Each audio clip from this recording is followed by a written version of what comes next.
that motivation dies, the commitment still lies there. You still have to show up. You still have to do it. Oh, I don't feel like it. Like, nobody wants to hear that excuse. You know our motto, we make it happen, we don't make excuses. If you know that you're capable of doing more, but you choose not to, you're giving up.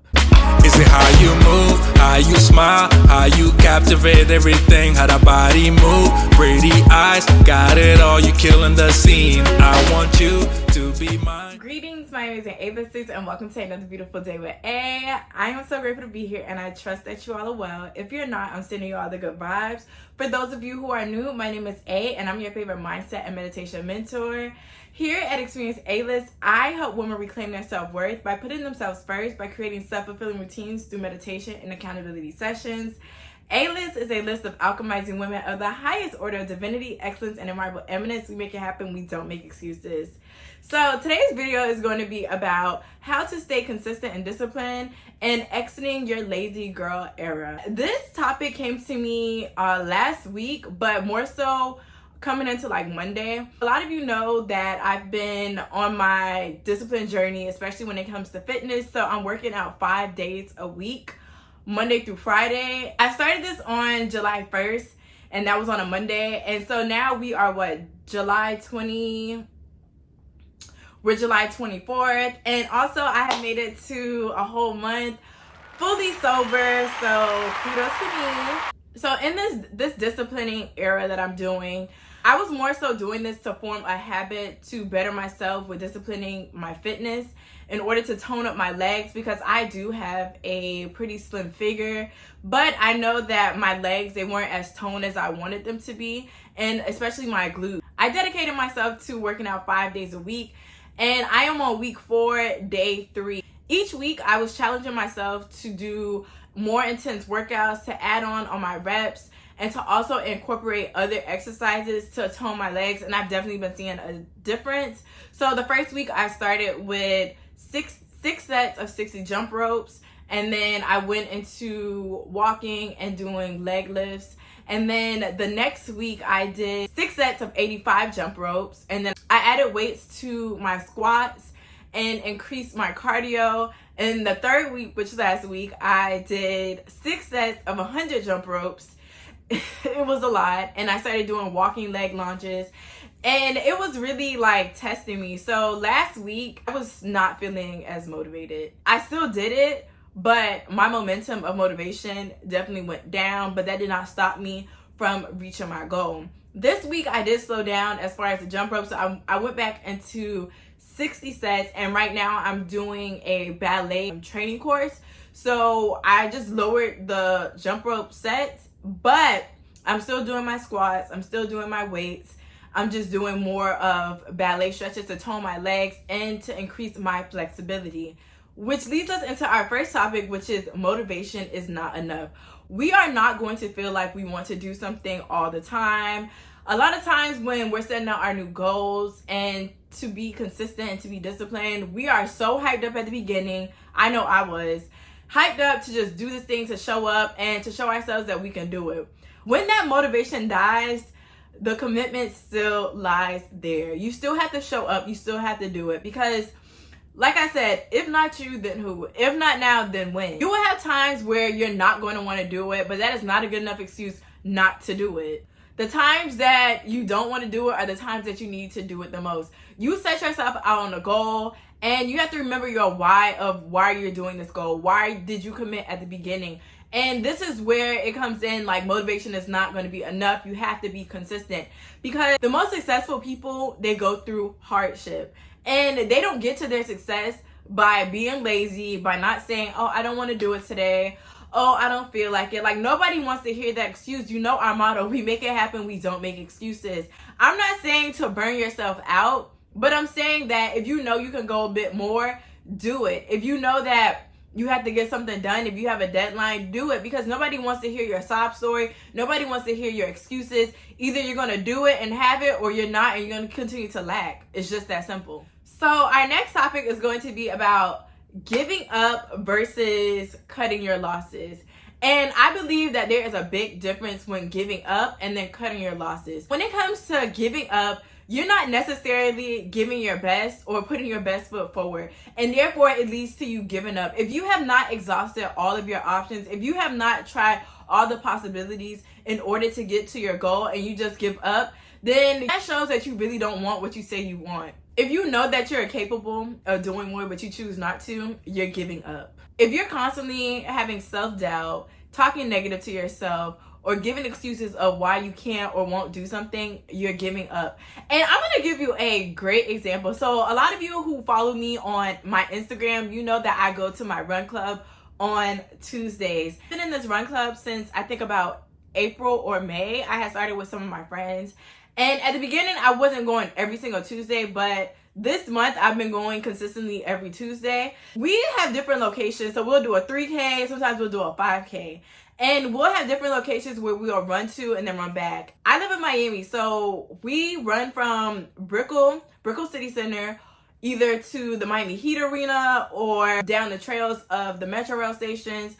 But ultimately, it's about 3K to 5K and running there and back. I remember this one time we were running under the Metro Rail, and they have like a little run and walking path for bicycles, walkers, and runners. And so the trail, I ain't even gonna lie, it is kind of like a little long, but you do have the option of walking and then running. Like, this is not a competition or anything. It's just showing up, running, and being a part of a community. And it's a lot of us, like a lot of us. I'll probably insert a video clip or something or a photo of how many people it is.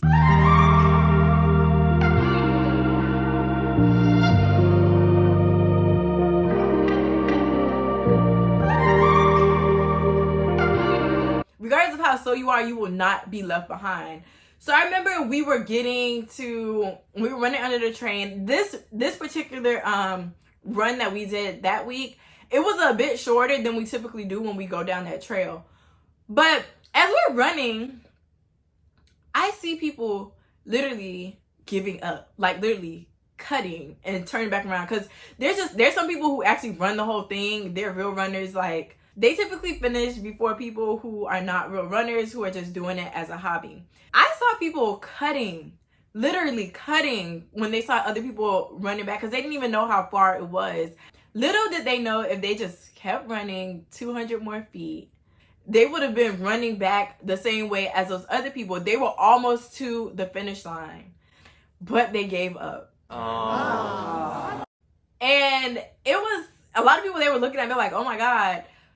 But sometimes you have to look at it like that. Sometimes we will feel so unmotivated and discouraged. And when we want to give up, we'll take shortcuts before we even get to our end goal. And for me, I was like, damn, that's crazy. Let me keep running, because I committed to doing this. I committed to showing up, running the full way, even if I didn't run the full way, but just completing the run. And it felt so rewarding to do that. That is the difference between giving up and cutting your losses. My legs were not trembling. Yes, I was tired. Yes, I was breathing a bit heavy, but I got through it. Okay, so cutting your losses. I believe cutting your losses is when you've exhausted all of your options, when you've exercised every possible thing that you could in order to get the results, and you're noticing that you're losing way more than you're actually gaining, then you cut your losses. This is a time where you trust your intuition and have faith that you're going to receive and have better. This is a time where you're reading the red flags and not further self-sabotaging yourself. That is what cutting your losses is. And you'll realize that you'll gain more because you know that you gave your best. You know that you put your best foot forward. You know that you did all that you could to possibly get to the end result, but it's not working. And that is okay. We're not going to win at every single thing in life, but we have to know when to read the signs and stop acting blind, cut our losses, and continue on from that point. If you are seeing that you're facing excessive burnout and obstacles, that is a sign to just cut your losses. I'm gonna give you an example. You ever been working out and then you feel like your legs are about to give out and you're like uncontrollably shaking? When you can't control yourself, when you can't control your surroundings, when you can't control your body, that is the time where you need to stop and surrender and allow yourself to just be where you are and to move forward and adjust accordingly. As time goes on, as you hone into your self-awareness and reading the signs and looking at the things in your environment, you will soon grasp the concept of cutting your losses versus giving up. Our next point is going to be from the good old book that you know that I've been talking about, The Atomic Habits. And I was reading this particular section earlier this week, and it was on the 2-minute rule. So I'm going to read you a little excerpt out of the book and how it can benefit you moving forward. Okay, so it says, even when you know you should start small, it is easy to start too big. When you dream about a change, excitement inevitably takes over and you end up trying to do too much too soon. The most effective way I know to counteract this tendency is to use the 2-minute rule, which states, when you start a new habit, it should take less than 2 minutes to do. You'll find that nearly any habit can be scaled down to a 2-minute version. Example, read before bed each night becomes read 1 page. Do 30 minutes of yoga becomes take out your yoga mat. Study for class becomes open my notes. Fold the laundry becomes fold 1 pair of socks. Run 3 miles becomes tie my running shoes. The idea is to make your habits as easy as possible to start. Anyone can meditate for 1 minute, read 1 page, or put 1 item of clothing away.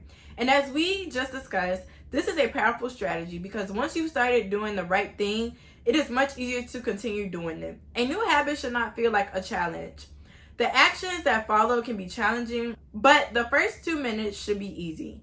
What you want is a gateway habit that naturally leads you down a more productive path. You can usually figure out the gateway habits that will lead you to your desired outcome by mapping out your goals on a scale very easy to very hard.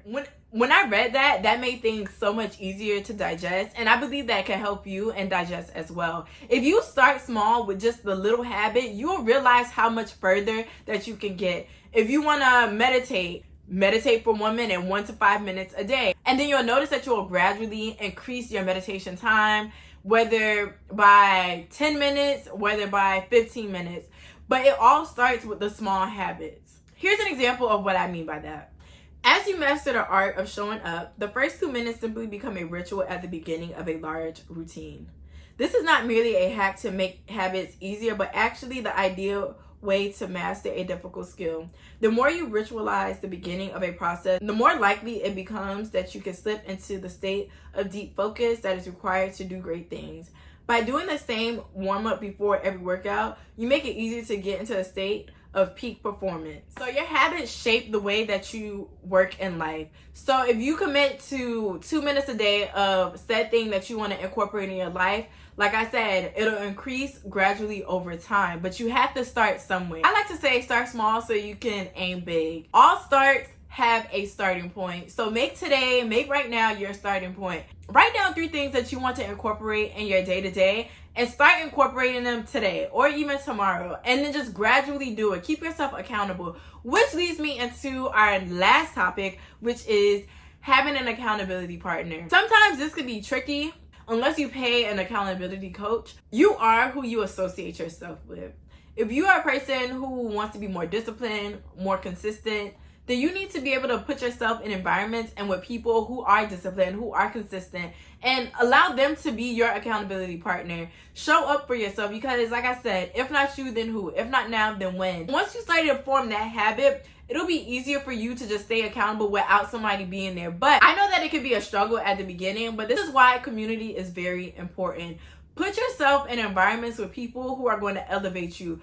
Eliminate the distractions, eliminate the time wasters, because that is only going to delay you over time. Like I have this channel on accountability and meditation. These are things that I had to practice. These are things that I had to discipline myself and to stay consistent with. And there are times where I fell off, where I've given up, where I've made the excuses.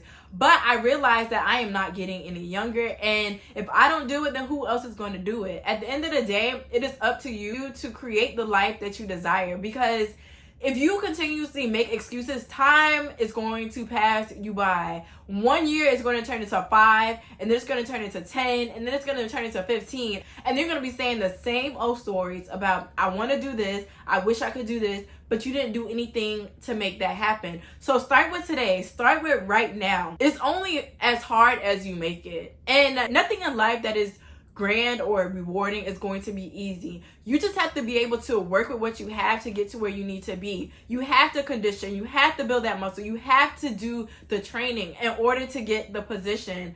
So with that being said, I really want you all to challenge yourself this week and to show up, to exit your lazy girl era, to stay disciplined, and know that motivation is not always going to be there for you to continue to stay committed to the things that you said that you want. Let me know some things that you want me to talk about in my next video. Thank you all for watching. Make sure you subscribe and follow me on all platforms at Experience A-List, and I'll catch you in my next one. Ciao.